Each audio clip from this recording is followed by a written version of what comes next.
તેલ ના રહે અને સોડા વગર ફૂલેલા ફૂલેલા બટેટાની પતરીના ભજીયા બનાવવા માટે ચાણામાં 1 કપ ચણાનો લોટ લેશું.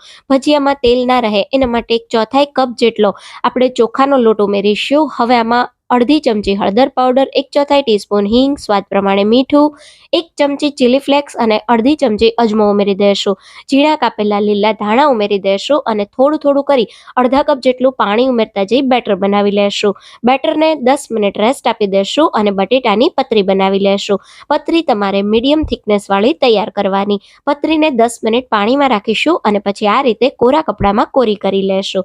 હવે બેટરમાં 1 ટેબલસ્પૂન ગરમ તેલ ઉમેરી મિક્સ કરી દેશું અને આ રીતે પતરી ઉમેરતા જઈ પતરીને બેટરથી કોટ કરી અને ભજીયા તૈયાર કરીશું.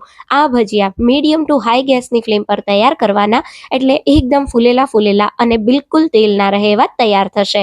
તમે જોઈ શકો છો મસ્ત ભજીયા બનીને તૈયાર થયા.